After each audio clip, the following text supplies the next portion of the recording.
aujourd'hui des gens qui nous gouvernent qui ne sont pas supportés par le peuple. C'est-à-dire il n'y a plus le consentement du peuple.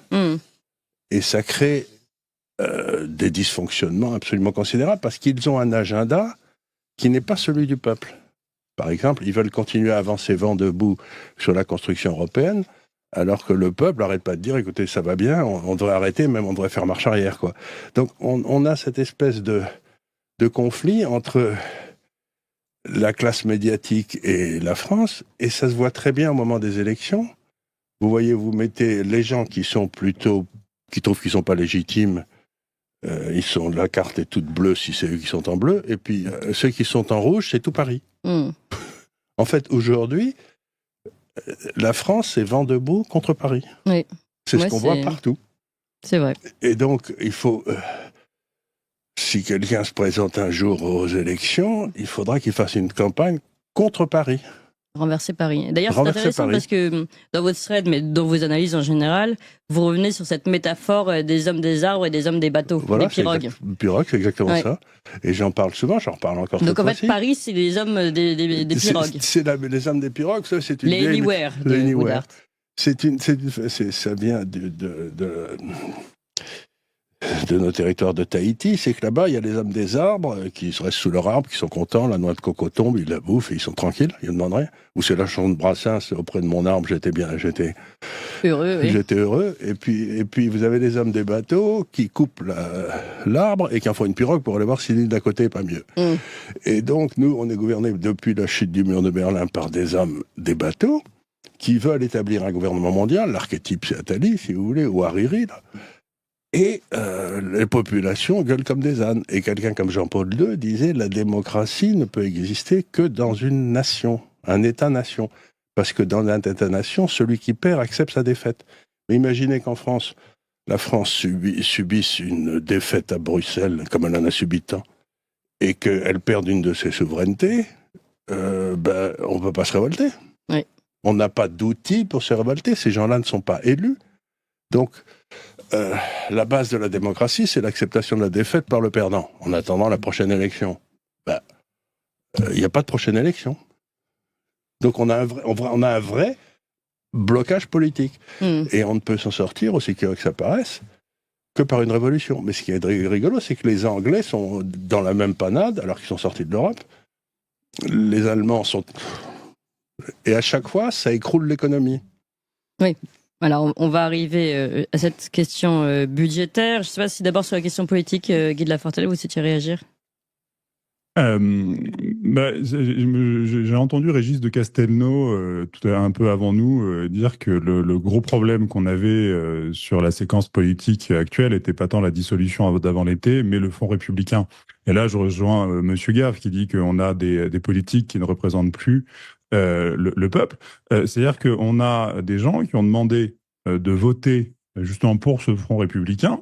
Et une fois que ces gens ont voté, ils n'ont pas arrêté de faire l'inverse au Parlement. Donc effectivement, on a un truc qui est devenu totalement dysfonctionnel, où on a cassé la représentativité, on a cassé le fonctionnement de l'Assemblée nationale, on a cassé, c'est presque plus grave, le fonctionnement du Conseil constitutionnel, mais depuis bien plus longtemps. Oui. Et donc, en fait... Qui ne devrait pas exister, d'ailleurs. Oui. Le seul, comme disait De Gaulle, le Conseil constitutionnel, c'est le peuple, c'est le référendum. Ça devrait être ça. Et à tel point que, excusez-moi, je profite de cette antenne pour passer un appel. Si j'avais parmi nos auditeurs, on a des constitutionnalistes un peu chevronnés qui aimeraient venir un petit peu commenter la séquence d'un point de vue de droit constitutionnel. Moi, ça m'intéresse beaucoup. Parce que je me demande bien qui va pouvoir remplacer Michel Barnier. Ce que je sais, c'est qu'il y a un truc qui va pas changer, c'est le budget. Et que ce budget dont la question sur laquelle on va se pencher ce matin est absolument innommable, et que même si Emmanuel Macron a dit qu'il allait rapidement nommer quelqu'un, j'aimerais bien savoir ce qui l'empêche de gouverner tout seul sans nommer de Premier ministre et sans nommer de gouvernement, ou de continuer avec un gouvernement démissionnaire.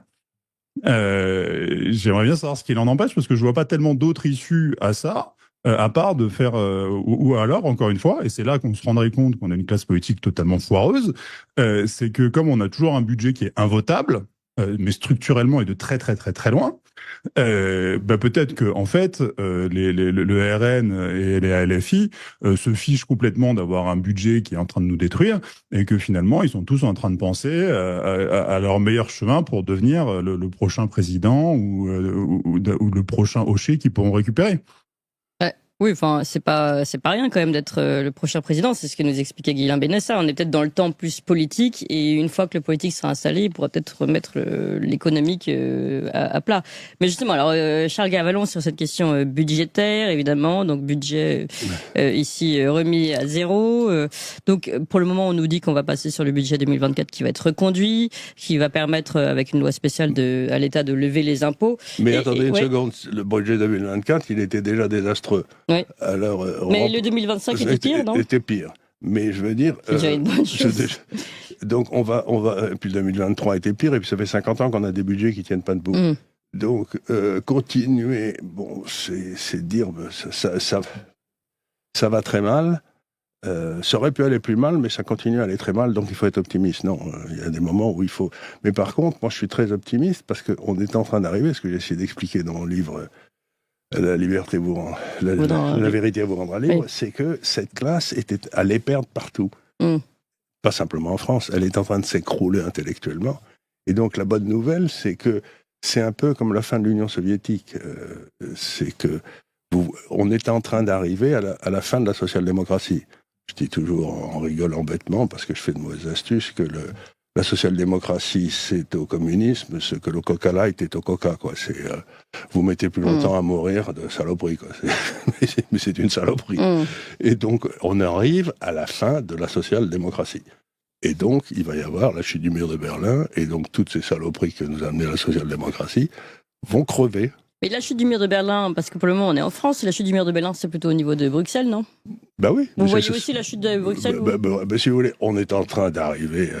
Vous voyez quel scénario là en fait, en gros ? Si vous voulez, c'est assez simple, c'est que Bruxelles ne marche pas, l'euro est une saloperie, la délégation de nos souverainetés juridiques à l'Europe a été un désastre, donc toutes les souverainetés qu'on a abandonnées à l'Europe se retournent contre nous, on le voit au moment des agriculteurs, si vous voulez, en ce moment. Et donc, eh bien, il n'y a pas d'autre solution que les nations reprennent leur souveraineté et qu'on retourne à l'Europe des nations, dont on n'aurait jamais dû sortir. Mais quand le mur de Berlin, justement, est tombé, les hauts fonctionnaires français ont eu tellement peur que l'Allemagne domine financièrement l'Europe, ce qui allait être le cas parce qu'elle avait une bonne monnaie, qu'ils ont tout fait pour que le transfert, par exemple, pour tuer la Bundesbank. L'euro, c'était pas un machin pour créer l'Europe, c'était pour empêcher la Bundesbank d'empêcher les États de faire des conneries.